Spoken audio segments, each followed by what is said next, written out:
नमस्कार दोस्तों, my self चंद्र प्रकाश स्वागत करता हूं आप सभी लोगों का हमारे ऑनलाइन यूट्यूब चैनल के ऊपर।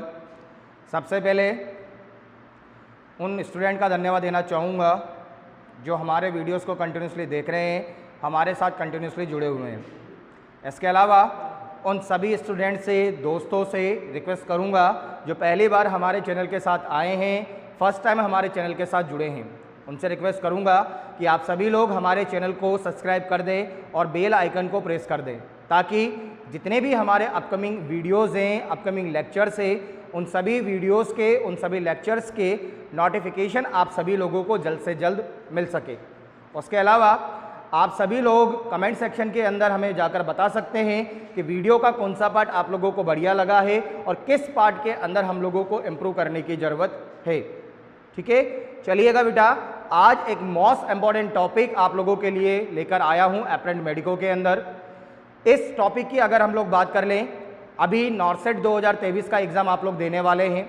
अगर उस एग्ज़ाम के हिसाब से भी बात करूं तो ये मोस्ट इम्पॉर्टेंट टॉपिक है। यहाँ से कम 5 से 7 क्वेश्चन आपको नॉर्सेट एग्ज़ाम के अंदर देखने को मिलेंगे। चलिएगा बेटा, बात कर लें। जिस टॉपिक के बारे में हम लोग डिस्कशन करेंगे वो टॉपिक है हमारा सिल्वरमन एंडरसन स्कोर। क्या टॉपिक रहने वाला है हमारा? सिल्वरमन एंडरसन स्कोर।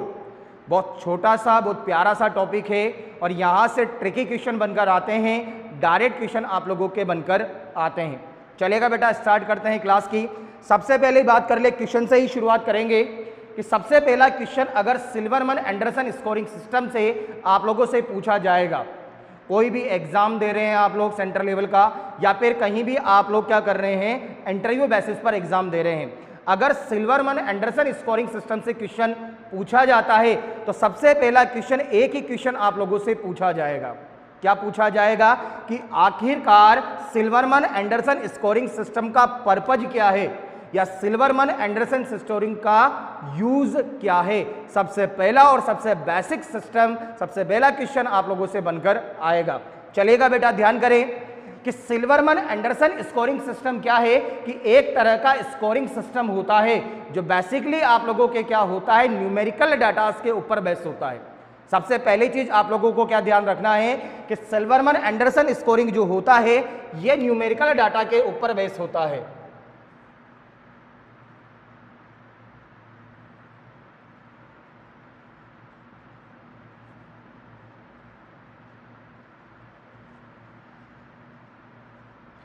सबसे पहला क्वेश्चन यही पूछा जाएगा आप लोगों से कि सिल्वरमन एंडरसन स्कोरिंग सिस्टम कौन से डाटा के ऊपर बेस होता है, तो सीधा सा आंसर क्या जाएगा आपका, न्यूमेरिकल डाटा के ऊपर बेस होता है।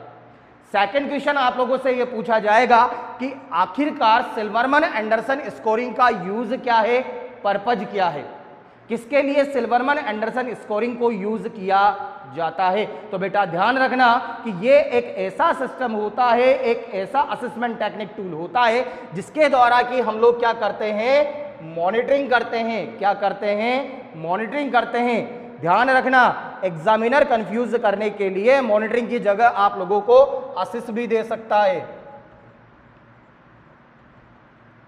क्या दे सकता है? असिस्ट भी दे सकता है। कि सिल्वरमन एंडरसन स्कोरिंग सिस्टम क्या है कि एक ऐसी टेक्निक होती है जिस टेक्निक का यूज किया जाता है मॉनिटर करने के लिए या फिर क्या करने के लिए, असिस्ट करने के लिए। किसको मॉनिटर और असिस्ट करने के लिए? Risk factor of the RDS, यानी कि एक बीमारी होती है आरडीएस, मतलब रेस्पिरेटरी सिंड्रोम नाम की एक डिजीज कंडीशन होती है, एक एबनॉर्मलिटी कंडीशन होती है। उस कंडीशन की रिस्क को मॉनिटर करने के लिए या फिर उस कंडीशन की सीवियरिटी को मॉनिटर करने के लिए क्या किया जाता है, एक स्कोरिंग सिस्टम डेवलप किया गया। उस स्कोरिंग सिस्टम का नाम क्या है? सिल्वरमन एंडरसन स्कोरिंग सिस्टम है। तो यूज अगर एग्जाम के अंदर पूछ लिया जाए तो याद रखना कि सिल्वरमन एंडरसन स्कोरिंग सिस्टम का यूज क्या है कि मॉनिटर करता है या फिर असिस्ट करता है किसे, रिस्क को। और रिस्क भी किसकी बेटा? आरडीएस की। और स्पेशली ध्यान रखना कि अगर बच्चा कौन सा हो, प्रीमैच्योर या प्रीटर्म बेबी हो, मतलब जिसकी डिलीवरी समय से पहले हुई हो, जो गैस्ट्रेशन पीरियड के दौरान ही क्या है, कमजोर रहा है। ऐसा बच्चा जो प्रीमैच्योर डिलीवरी के साथ बर्थ हुआ है या प्री टर्म डिलीवरी के साथ बर्थ हुआ है, उस बच्चे के अंदर अगर आरडीएस की प्रॉब्लम है या फिर अगर आरडीएस होने की रिस्क है, तो उस रिस्क को आइडेंटिफाई करने के लिए इस टेक्निक टूल का क्या किया जाता है, यूज किया जाता है। क्या किया जाता है, यूज किया जाता है। सबसे पहला क्वेश्चन यहां से पूछा जाएगा। अब बात कर लें, यहीं से आप लोगों से एक एडिशनल क्वेश्चन के साथ शुरुआत करूंगा। बताना चाहूंगा कि हमने ये पता लगा लिया कि अगर प्री टर्म बेबी है या फिर प्री गेस्टेशन डिलीवरी है, उसके अंदर अगर आरडीएस की कंडीशन को डिटेक्ट कर रहे हैं तो सिल्वरमैन एंडरसन स्कोरिंग के द्वारा असिस कर रहे हैं। क्या कर रहे हैं, सिल्वरमैन एंडरसन स्कोरिंग के द्वारा असिस कर रहे हैं। पर अगर वहीं आप लोगों से ये पूछ लिया जाए, या आप लोगों के माइंड में, काफ़ी स्टूडेंट के माइंड में डाउट आया होगा कि सर प्री टर्म या प्रीमेच्योर गेस्टेशन की बात तो ठीक है, पर अगर किसी ने हमसे पूछ लिया या फिर एग्जाम के अंदर हमसे पूछ लिया कि साहब बच्चा जो है वो टर्म गेस्टेशन पर है, यानी कि बच्चा क्या है, एक्यूरेटली 37 वीक ऑफ गेस्टेशन को कंप्लीट कर डिलीवर हुआ है, तो अगर उस बच्चे के अंदर आरडीएस हुआ तो क्या इस स्कोरिंग सिस्टम का यूज कर सकते हैं? अगर नहीं कर सकते तो उस कंडीशन को डिटेक्ट करने के लिए फिर क्या असेसमेंट टूल हम लोग यूज करेंगे? तो बेटा ध्यान रखना, बिल्कुल एक्यूरेसी के साथ जवाब देंगे। सबसे पहले अगर गेस्ट्रेशन है, अगर आपको कहीं दे रखा है बच्चा प्री टर्म है या प्री मैच्योर है, तो सीधा सा आंसर क्या जाएगा, सिल्वरमैन। वहीं अगर एग्जाम में क्वेश्चन के अंदर आप लोगों से पूछ लिया जाए कि बेबी कौन सा है, टर्म पर है, अगर टर्म कंडीशन के अंदर बेबी हुआ है तो उस कंडीशन के अंदर risk of RDS, risk of RDS को मॉनिटर करने के लिए क्या, टर्म कंडीशन के ऊपर रिस्क ऑफ आरडीएस को मॉनिटर करने के लिए एक स्केल यूज किया जाता है, डॉवेंस स्कोरिंग। क्या यूज किया जाता है, डॉवेंस स्कोरिंग सिस्टम यूज किया जाता है। ये एडिशनल क्वेश्चन है जो बच्चे नॉर्थ साइड की तैयारी कर रहे हैं, जो बच्चे हाई एग्जाम की तैयारी कर रहे हैं, ये दो क्वेश्चन यहाँ से पूछे जाते हैं। तो ध्यान रखना कि अगर आपसे प्री टर्म के बारे में या फिर आपसे प्रीमेच्योर बेबी के बारे में आरडीएस के रिस्क को पूछे तो आंसर जाएगा सिल्वरमैन एंडरसन स्कोर। वहीं अगर आपसे पूछ लिया जाए कि टर्म बेबी के अंदर आरडीएस मॉनिटरिंग स्कोर का असेसमेंट टूल क्या है, तो आंसर क्या जाएगा, डॉवेंस स्कोरिंग सिस्टम। उम्मीद करता हूं आप लोगों को समझ में आया होगा। कोई डाउट है आप लोगों का? नहीं है? चलिएगा आगे चलते हैं। अब आगे अगर बात कर ले, कई बार एग्जामिनर हम लोगों से ये पूछ लेता है, कई बार एग्जामिनर हम लोगों से ये पूछ लेता है कि जो सिल्वरमैन एंडरसन स्कोरिंग सिस्टम है, उस स्कोरिंग सिस्टम के अंदर कौन कौन से पैरामीटर को इंक्लूड किया जाता है। तो असेसमेंट टूल है, तो हमें ये पता भी होना चाहिए या हमें इसके बारे में नॉलेज भी होना चाहिए कि हमें किन किन पॉइंटों को रूल आउट करना है, या कौन कौन से ऐसे पॉइंट हैं आरडीएस कंडीशन के अंदर कि जिन्हें हम देखकर ये बता सकें या जिनका असेसमेंट कर कर हम ये बता सकें कि ये पेशेंट को आरडीएस की रिस्क है या इस पेशेंट को आरडीएस की रिस्क नहीं है। तो उन कंपोनेंट के बारे में भी हम लोग विचार कर लेते हैं, एक बार डिस्कस कर लेते हैं। तो बेटा ध्यान रखना कि सिल्वरमैन एंडरसन स्कोरिंग सिस्टम के अंदर अगर आरडीएस के रिस्क को हम लोग असिस कर रहे हैं, आरडीएस के रिस्क को अगर हम लोग रूल आउट कर रहे हैं, तो हम क्या करेंगे, कुछ कंपोनेंट या कुछ क्राइटेरिया के ऊपर फोकस करेंगे। तो एंडरसन स्कोरिंग सिस्टम के 5 बेसिक क्राइटेरिया होते हैं जिनके ऊपर हेल्थ केयर प्रोवाइडर का मेनली क्या होता है, फोकस होता है। क्या होता है, मेनली फोकस होता है। अब वो पैरामीटर कौन कौन से हैं? तो सबसे पहला पैरामीटर आता है बेटा आपका क्या, अपर चेस्ट रिट्रैक्शन। ध्यान रखना, सिल्वरमैन एंडरसन स्कोरिंग सिस्टम के अंदर सबसे पहला पैरामीटर क्या आता है, अपर चेस्ट रिट्रैक्शन। सेकंड कंडीशन के अंदर क्या देखेंगे, लोअर चेस्ट रिट्रैक्शन। क्या देखेंगे, lower chest retraction. Third condition के अंदर हमें क्या देखना है, जिफॉइड रिट्रैक्शन। क्या देखना है, जिफॉइड रिट्रैक्शन। फोर्थ कंडीशन के अंदर हम लोग क्या देखेंगे, नेजल फ्लेयरिंग। क्या देखेंगे, nasal flaring. Next one condition के अंदर हम लोग क्या देखेंगे बेटा, आपका ग्रंटिंग साउंड। क्या देखेंगे, ग्रंटिंग साउंड। तो ये 5 बेसिक पैरामीटर होते हैं सिल्वरमैन एंडरसन स्कोरिंग सिस्टम के। सबसे पहला parameter upper chest retraction, second one lower chest retraction, third one xiphoid retraction, fourth one nasal flaring and fifth one क्या देखेंगे, ग्रंटिंग साउंड। क्या देखेंगे, ग्रंटिंग साउंड। अब बात कर लें, अगर इन 5 पैरामीटर को आप लोगों ने देखा है, अगर इन 5 पैरामीटर को आप लोगों ने देखा है, तो ये 5 पैरामीटर कहीं ना कहीं डायरेक्ट या इनडायरेक्ट तरीके से क्या कर रहे हैं, रेस्पिरेशन को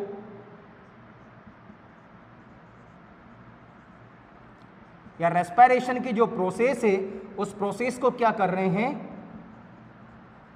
मेंटेन कर रहे हैं। क्या करते हैं, मेंटेन करते हैं। जैसे अपर चेस्ट रिट्रैक्शन, ये वाला जो आपके चेस्ट का अपर पार्ट है या आपके थोरेसिक कैविटी का जो अपर पार्ट है, ये इस पार्ट का हम लोग विजुअलाइजेशन करेंगे। यहाँ पर आपका डायफ्राम होता है, इस डायफ्राम वाले या आपके चेस्ट के लोअर पार्ट का क्या करेंगे हम लोग, विजुअलाइजेशन करेंगे। बीच में आपका स्टर्नम बोन होता है, आपकी इंटरकोस्टल मसल्स होती है, तो यहाँ पर हम लोग क्या करेंगे, इस चीज का हम लोग क्या करेंगे, मॉनिटर करेंगे। इसके अलावा हम लोग क्या करेंगे कि जब बच्चा रेस्पिरेशन कर रहा है तो रेस्पिरेशन के अंदर किसी भी तरह का या रेस्पिरेशन साउंड के अंदर किसी भी तरह की एनोमलीज या अबनॉर्मलिटीज है या नहीं है। तो इन सभी 5 पैरामीटर को असेस करके हम ये पता लगा सकते हैं कि बच्चे को क्या है, आरडीएस की कंडीशन है या फिर बच्चे के अंदर आरडीएस की कंडीशन है या नहीं है। यहां से एक क्वेश्चन जो आप लोगों से बनता है वो सीधा सा क्वेश्चन पूछेगा कि which of the following option is include in the assessment tool of the Silverman Anderson scoring system. या तो है या फिर नहीं है। तो है के अंदर आपको क्या देखना है कि इन 5 के अंदर से कोई ऑप्शन नहीं है, तो ये 5 ऑप्शन के अंदर 3 आपको मिलेंगे और 1 आपको क्या मिलेगा, बाहर मिलेगा। चलेगा बेटा, आगे बात करते हैं। आगे बात करेंगे हम लोग कि स्कोरिंग सिस्टम का पैटर्न किस तरह का है। चलिएगा, तो कंपोनेंट के बारे में हम लोगों ने पढ़ा कि सिल्वरमैन एंडरसन स्कोरिंग सिस्टम के 5 कंपोनेंट होते हैं। एक बार फिर याद करवा दूं 5 कंपोनेंट कौन कौन से होते हैं। तो सबसे पहला कंपोनेंट होता है आप लोगों के अपर चेस्ट रिट्रैक्शन, यानी कि पेशेंट के अंदर या बच्चे के अंदर हम लोग देखेंगे कि जो चेस्ट का अपर पार्ट है, इस अपर पार्ट के अंदर किस तरह का रिट्रैक्शन हो रहा है।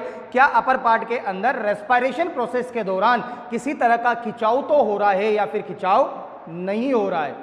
उसके बाद हम लोग देखते हैं पेशेंट के अंदर क्या कि जिस तरह हम लोगों ने अपर पार्ट के अंदर खिंचाव को देखा, अपर पार्ट के अंदर रिट्रैक्शन को देखा, उसी तरह बच्चे के अंदर हम लोग क्या देखेंगे कि कहीं बच्चे के लोअर पार्ट है जो चेस्ट का, उस चेस्ट के अंदर रेस्पिरेशन प्रोसेस के दौरान कहीं खिंचाव तो नहीं हो रहा। इस प्रोसेस को बोला जाता है कि आपके लोअर चेस्ट रिट्रैक्शन। उसके बाद हमें क्या देखना है, जिफॉइड रिट्रैक्शन। जिफॉइड रिट्रैक्शन का क्या मतलब है कि जब बच्चा रेस्पिरेशन की प्रोसेस कर रहा है या जब बच्चा ब्रीथिंग कर रहा है, तो ब्रीथिंग के दौरान बच्चे की क्या देखनी है, थोरेसिक कैविटी को देखना है।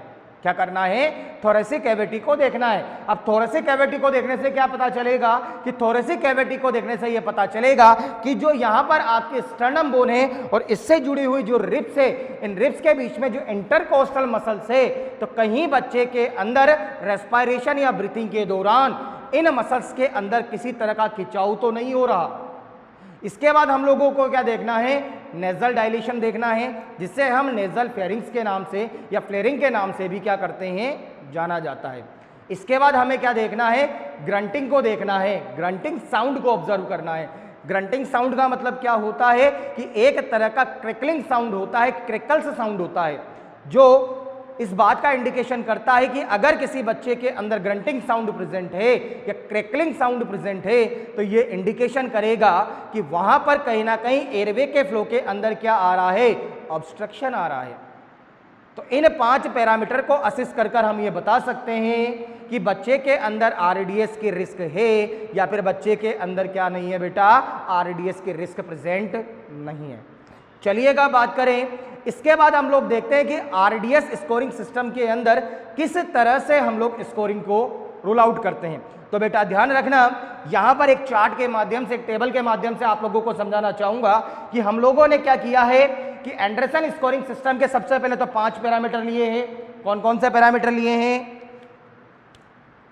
अपर chest retraction, second one lower chest retraction, third one xiphoid retraction, fourth one nasal flaring या फिर नेजल डायलेशन के नाम से जाना जाता है, लास्ट वन क्या है आपका, ग्रंटिंग साउंड। ये 5 पैरामीटर ले लिए। अब इन 5 पैरामीटर को असेसमेंट करते समय हमें क्या करना है, कुछ न्यूमेरिकल डाटा देने हैं। अब न्यूमेरिकल डाटा जो देने हैं तो 3 तरह के न्यूमेरिकल डाटा का यहां पर यूज किया जाता है। सबसे पहला 0, इसके बाद 1 और इसके बाद क्या किया जाता है आपके 2। 3 तरह के देंगे, 0, 1, 2। 0 स्कोरिंग दिया जाता है आपके किसके लिए, नॉर्मल कंडीशन के लिए। ध्यान रखना, सिल्वरमन एंडरसन स्कोरिंग सिस्टम के अंदर अगर बच्चे की कंडीशन नॉर्मल है या फिर किसी भी तरह की एनोमलीज प्रेजेंट नहीं है, किसी भी तरह की एबनॉर्मलिटीज प्रेजेंट नहीं है, तो स्कोरिंग कितना दिया जाएगा, 0। माइल्ड कंडीशन के अंदर अगर एबनॉर्मलिटीज को असेस किया जाता है, सिल्वरमन एंडरसन स्कोरिंग सिस्टम के अंदर अगर माइल्ड कैटेगरी के अंदर क्या किया जाता है, असेसमेंट आता है, तो स्कोरिंग कितना दिया जाएगा, 1। वहीं अगर सीवियरिटी अगर देखने को मिलती है या बच्चे के अंदर असेसमेंट के दौरान अगर सीवियरिटी देखने को हमें मिलती है तो उस सीवियरिटी का असेसमेंट स्कोरिंग कितना रहेगा, 2। तो 3 स्कोरिंग देंगे, 0 नॉर्मल कंडीशन के लिए, 1 माइल्ड टू मॉडरेट कंडीशन के लिए एंड 3rd या 2nd क्या देंगे हम लोग, सीवियरिटी कंडीशन के लिए। अब बात कर लें, सबसे पहले हमें क्या देखना है, अपर चेस्ट रिट्रैक्शन। अब अपर चेस्ट रिट्रैक्शन के अंदर क्या देखना है, सिंक्रोनाइज्ड मैनर के अंदर हमें देखना है कि जब बच्चा क्या कर रहा है, ब्रीथिंग कर रहा है। जब बच्चा ब्रीथिंग प्रोसेस को कर रहा है तो ब्रीथिंग प्रोसेस के दौरान बच्चे के चेस्ट एंड बच्चे के एब्डोमेन दोनों के मूवमेंट को हमें क्या करना है, मॉनिटर करना है। क्या करना है भाई, मॉनिटर करना है। सिंपल सी बात है, सिंपल सा प्रैक्टिकल है कि जब हम लोग रेस्पिरेशन है, जब हम लोग ब्रीथिंग करते हैं उस कंडीशन के अंदर जैसे हम लोग क्या करते हैं, ब्रीथ को इनहेल करते हैं, क्या करते हैं, ब्रीथ को इनहेल करते हैं, एयर को इंस्पायर करते हैं, अंदर की तरफ खींचते हैं, तो उस कंडीशन के अंदर हमारे चेस्ट एंड एब्डोमेन क्या होता है, अंदर की तरफ क्या करता है, लोअर की तरफ क्या होता है, लोअर पार्ट की तरफ क्या होता है, हल्का सा डिप्रेस होता है। वही जब हम लोग एयर को फोर्सफुली एक्सेल करते हैं, बाहर निकालते हैं, उस समय हमारी चेस्ट एंड हमारे एब्डोमेन क्या होता है, सामने की तरफ क्या करता है, मूवमेंट करता है। तो चेस्ट के अपर पार्ट के डिट्रैक्शन के अंदर हमें क्या देखना है कि आरडीएस की कंडीशन के अंदर अगर बच्चे का असेसमेंट कर रहे हैं तो उस असेसमेंट के दौरान हमें चेस्ट एंड एब्डोमेन का मूवमेंट क्या करना है, देखना है कि अगर बच्चे के चेस्ट एंड एब्डोमेन का मूवमेंट क्या है, सिंक्रोनाइज्ड है। क्या है, सिंक्रोनाइज्ड है, कि मतलब एक साथ चेस्ट एंड एब्डोमेन बाहर आ रहा है और एक साथ चेस्ट एंड मूवमेंट क्या जा रहा है, अंदर की तरफ जा रहा है। तो इस तरह का मूवमेंट क्या कहलाता है, आपके सिंक्रोनाइज्ड अपर चेस्ट मूवमेंट। क्या कहलाता है, सिंक्रोनाइज्ड अपर चेस्ट मूवमेंट। तो अगर बच्चे के अंदर इस तरह का सिंक्रोनाइज्ड मैनर के अंदर अगर हमें क्या देखने को मिलता है, चेस्ट का मूवमेंट देखने को मिलता है, तो ये एकदम नॉर्मल कंडीशन है। इस कंडीशन के अंदर हम लोग स्कोरिंग कितना देंगे, 0। सेकंड कंडीशन के अंदर हमें क्या देखना है, इसी मैनर को क्या करना है, हमें रूल आउट करना है। इसी प्रोसेस को क्या करना है, हमें रूल आउट करना है। रूल आउट किस तरह से करना है कि अगर बच्चे के अंदर जिगजैग मैनर के अंदर क्या हो रहा हो, चेस्ट एंड एब्डोमेन का मूवमेंट हो रहा हो, यानी कि दोनों साथ नहीं हो रहे हो, चेस्ट ऊपर जा रहा हो, एब्डोमेन नीचे जा रहा हो, या फिर एब्डोमेन ऊपर जा रहा हो, चेस्ट नीचे जा रहा हो, तो इस तरह का जो जिगजैग मूवमेंट है, इस तरह का जो जिगजैग मूवमेंट है, इस तरह का जिगजैग मूवमेंट अगर नजर आता है चेस्ट के अंदर, तो इस कंडीशन को बोला जाता है चेस्ट लेग। क्या बोला जाता है, चेस्ट लेग। और ये इंडिकेट करता है चेस्ट लेग का पाया जाना क्या, एबनॉर्मलिटी को।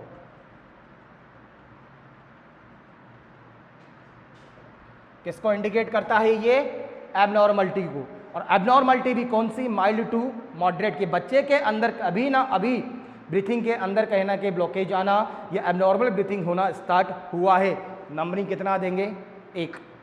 वहीं अगर बच्चे के अंदर अगर हमें क्या देखने को मिले? सीसो रेस्पिरेशन अगर देखने को मिले, क्या देखने को मिले? सीसो रेस्पिरेशन अगर देखने को मिले, यानी कि अनसिंक्रोनाइज्ड मैनर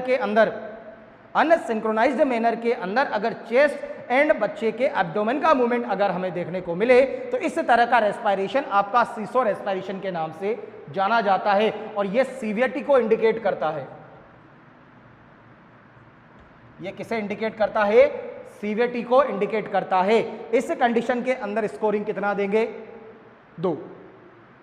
ठीक है, आगे बात कर ले। उसी तरह से हमें क्या देखना है? Lower chest retraction. क्या देखना है? Lower chest retraction. अब लोअर चेस्ट रिट्रैक्शन का मतलब क्या है कि अपर चेस्ट को हम लोगों ने मॉनिटर कर लिया, उसके बाद हम लोग क्या देखेंगे? इस एरिया के ऊपर ऑब्जर्व करेंगे। ये हमारे चेस्ट का क्या है? लोअर पार्ट है। अब इस लोअर पार्ट के अंदर हमें क्या ऑब्जर्व करना है कि जब बच्चा ब्रीथिंग कर रहा है या जब पेशेंट ब्रीथिंग कर रहा है, तो ब्रीथिंग के दौरान कहीं ना कहीं यहां पर किसी तरह का कोई उभार तो नहीं हो रहा या किसी तरह का कोई गड्ढा तो नहीं हो रहा। इस गड्ढे को हम लोगों को क्या करना है? ऑब्जर्व करना है।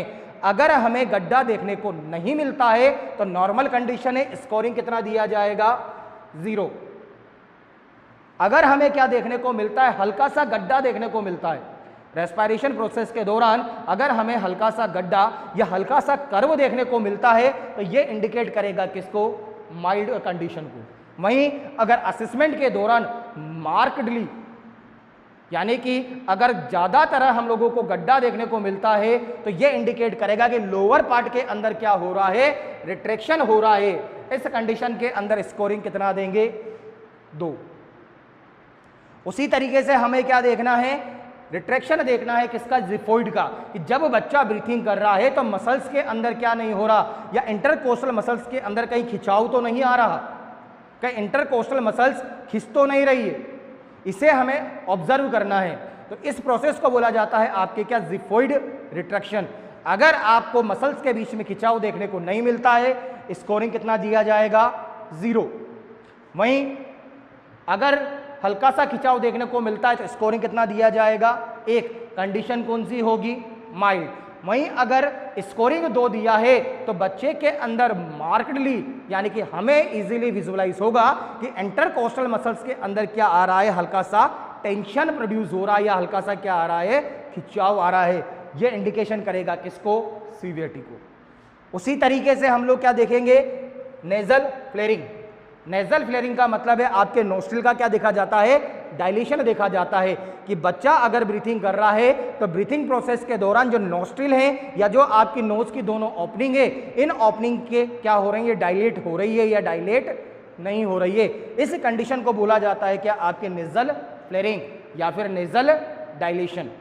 अगर प्रेजेंट नहीं होता तो स्कोरिंग दिया जाएगा 0। अगर हल्का सा डायलेशन होता है, माइनर डायलेशन देखने को मिलता है, तो स्कोरिंग दिया जाएगा 1। और वहीं अगर ज्यादा डायलेशन देखने को मिलता है तो ये कंडीशन देखने को मिलेगी आपको कौन सा? 2 नंबर की कंडीशन के अंदर।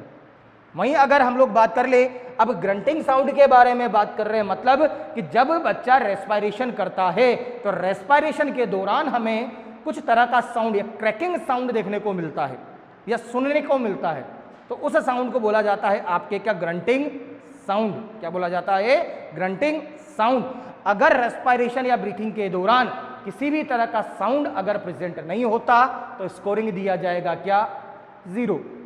वहीं अगर साउंड है, प्रेजेंट हो रहा है, पर नॉर्मली हम लोग उसको सुन नहीं पा रहे हैं, बट जब पेशेंट का स्टेथोस्कोप के द्वारा क्या किया जाता है? असेसमेंट किया जाता है, तो वो साउंड हमें सुनने को मिलता है।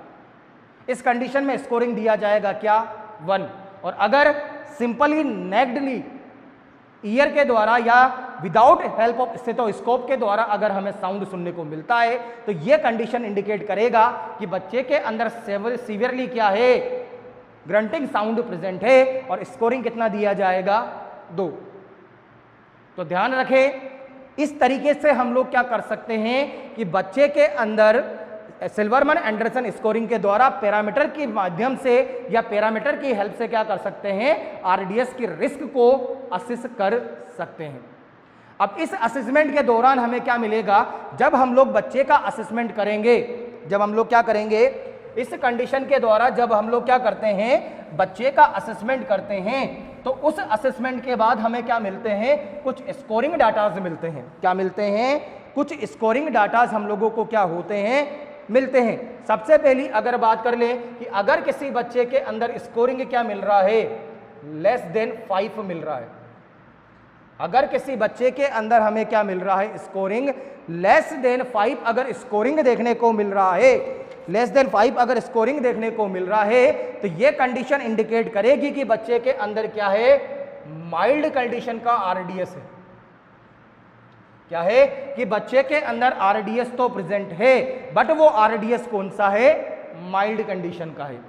वहीं अगर बात कर ले स्कोरिंग जो है हमें वो 5 to 7 के बीच में मिल रही है, अगर हमें स्कोरिंग के दौरान जब हम लोग इंटरप्रिटेशन करते हैं, तो इंटरप्रिटेशन करने के बाद अगर हमें स्कोरिंग कितना मिल रहा है, 5 to 7 के बीच में मिल रहा है, तो ये कंडीशन इंडिकेट करेगी किसको, मॉडरेट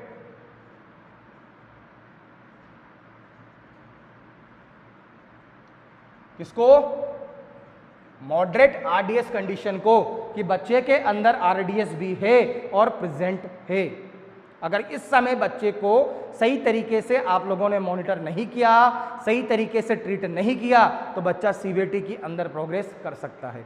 वहीं अगर किसी बच्चे के अंदर आरडीएस क्या मिले या जो स्कोरिंग मिले ये मोर देन क्या मिले, 7 मिले, तो उस बच्चे के अंदर क्या किया जाता है, आरडीएस सीवियर कंडीशन में क्या किया जाता है, रूल आउट किया जाता है। तो कई बार यहां से भी क्वेश्चन आप लोगों से पूछ लिया जाता है कि अगर सिल्वरमैन एंडरसन स्कोरिंग सिस्टम के दौरान बच्चे का असेसमेंट किया गया और असेसमेंट के दौरान हमें क्या मिला, डाटा मिला जो या तो लेस देन 5 देगा या 5 to 7 के बीच में देगा या मोर देन 7 के बीच में देगा, और आपसे क्वेश्चन को पूछेगा कि ये कंडीशन कौन सी डिग्री ऑफ आरडीएस को इंडिकेट करता है, क्या माइल्ड आरडीएस को इंडिकेट करता है, क्या मॉडरेट आरडीएस को इंडिकेट करता है, या फिर सीवियर आरडीएस को इंडिकेट करता है। वहीं अगर किसी बच्चे के अंदर स्कोरिंग कितना मिले, 0 मिले, ध्यान रखना, अगर किसी बच्चे के अंदर स्कोरिंग कितना मिले, 0 मिले, 0 स्कोरिंग का मतलब क्या है, नो आरडीएस, बच्चे के अंदर आरडीएस प्रेजेंट नहीं है और बच्चा क्या है आपका नॉर्मल कंडीशन के अंदर है। क्या है बच्चा आपका नॉर्मल कंडीशन के अंदर, क्या है बच्चा आपका प्रेजेंट है।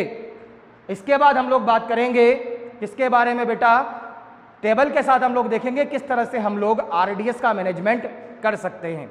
आइएगा बात करें, तो हम लोगों ने देखा कि किस तरीके से हम लोग बच्चे के अंदर सिल्वरमैन एंडरसन स्कोरिंग की सिस्टम के द्वारा आपका बच्चे के अंदर रिस्क ऑफ आरडीएस को क्या कर सकते हैं, मॉनिटर कर सकते हैं। इसके द्वारा हमें पता चलेगा कि बच्चे के अंदर अगर आरडीएस की रिस्क है तो क्या वो माइल्ड कंडीशन के अंदर है, क्या वो मॉडरेट कंडीशन के अंदर है, या फिर वो आपके सीवियर कंडीशन के अंदर है। अब हमें क्या देखना है कि हमें एंडरसन स्कोरिंग सिस्टम के द्वारा ये पता चल गया कि 3 तरह के बच्चे हमें मिलेंगे, या तो माइल्ड कंडीशन में मिलेंगे, या मॉडरेट कंडीशन में मिलेंगे, या फिर सीवियर कंडीशन के अंदर हमें मिलेंगे। अब इन तीनों क्राइटेरिया के अंदर, इन तीनों कंडीशन के अंदर क्या ऐसा इंटरवेंशन है या क्या ऐसी अप्रोचेज है जिनके द्वारा बच्चे को सर्वाइव करवाया जा सके, या जिसके द्वारा बच्चे को क्या किया जा सके, मरने से बचाया जा सके। तो उन चीज़ों के बारे में हम लोग पता करेंगे। आइएगा देखते हैं कि सिल्वरमैन एंडरसन स्कोरिंग सिस्टम के द्वारा हमें 3 क्राइटेरिया के बच्चे मिलेंगे।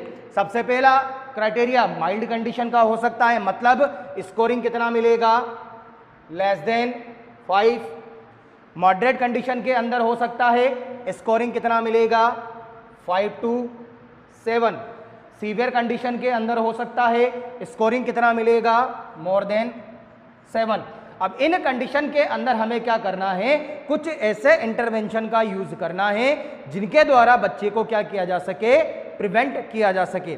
सबसे पहली बात कर लें कि अगर स्कोरिंग सिस्टम हमें कितना मिलता है, लेस देन 5 मिलता है, दैट इंडिकेट कि बच्चा कौन सी कंडीशन के अंदर है, माइल्ड कंडीशन के अंदर बच्चा प्रेजेंट है। यहां पर हमें क्या करना है कि एज सून एज पॉसिबल, कि जितना जल्दी हो सके बच्चे को क्या करना है, ऑक्सीजन पर हमें लेना है। क्या करना है कि अगर हमें माइल्ड कंडीशन के अंदर बच्चा मिलता है तो जितना जल्दी हो सके हमें बच्चे को क्या करना है, ऑक्सीजन सपोर्ट पर लेना है। यहां पर बच्चे को क्या करना है, वार्म ह्यूमिडिफाई ऑक्सीजन हमें क्या करनी है, प्रोवाइड करवानी है। और बच्चे के अंदर SpO2 लेवल मेंटेन करना है। कितना मेंटेन करना है, 90 to 95%। कितना मेंटेन करना है भाई, 90 to 95% SpO2 लेवल क्या करना है, मेंटेन करना है। अब यहां पर एक चीज बताना चाहूंगा कि यहां पर हमें क्या करना है, नर्सिंग रेस्पॉन्सिबिलिटी का भी ध्यान रखना है। क्या करना है, नर्सिंग रेस्पॉन्सिबिलिटी का भी ध्यान रखना है। क्या ध्यान रखना है कि हम लोग ह्यूमिडिफाई ऑक्सीजन बच्चे को प्रोवाइड कर रहे हैं और SpO2 मेंटेन कर रहे हैं कितना, 90 to 95%। अब यहां पर क्या करना है, हमें बच्चे को रेगुलरली क्या करना है, मॉनिटर करना है। रेगुलरली क्या करना है, मॉनिटर करना है। किसके लिए मॉनिटर करना है बेटा आप लोगों को, रेटिनोपैथी।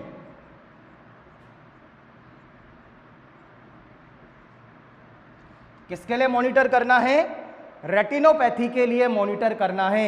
आप लोगों ने सुना होगा कि एक तो बच्चा ऑलरेडी क्या है, प्रीटर्म है, प्रीमेच्योर है, और प्रीटर्म प्रीमेच्योर बेबी को अगर हम लोग high amount of oxygen provide करते हैं तो बच्चे के अंदर रेटिनोपैथी होने की क्या हो जाती है, पॉसिबिलिटी जनरेट हो जाती है, जो आगे जाकर बच्चे के अंदर क्या कर सकता है, ब्लाइंडनेस को कोज कर सकता है।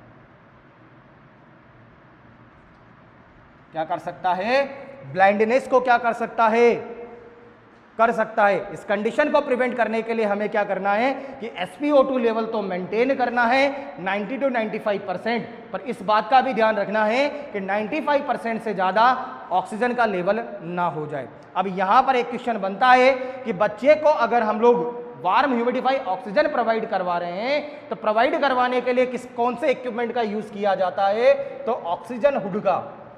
किसका यूज़ किया जाता है, ऑक्सीजन हुड का यूज किया जाता है। एक प्लास्टिक का बॉक्स टाइप इंस्ट्रूमेंट आता है जिससे बच्चे के जो अपर पार्ट या मुंह वाला एरिया जो होता है, इस मुंह वाले एरिया के ऊपर क्या कर दिया जाता है, रख दिया जाता है। इसे बोला जाता है आपके क्या, oxygen hood. Next one condition की बात करें कि अगर बच्चे के अंदर स्कोरिंग कितना मिलता है, 5 to 7% स्कोरिंग अगर देखने को मिलता है तो यह कंडीशन इंडिकेट करेगी कि बच्चा क्या है, मॉडरेट कंडीशन के अंदर है। और अगर बच्चा मॉडरेट कंडीशन के अंदर प्रेजेंट होता है तो इस कंडीशन के अंदर हमें क्या करना है, CPAP। क्या करना है, CPAP, continue pressure airway, sorry हमें क्या करना है, CPAP का यूज करना है। CPAP का मतलब कंटिन्यू पॉजिटिव एयरवे प्रेशर का क्या करना है, यूज करना है। क्या करना है, कंटिन्यू पॉजिटिव एयरवे प्रेशर का क्या करना है, यूज करना है।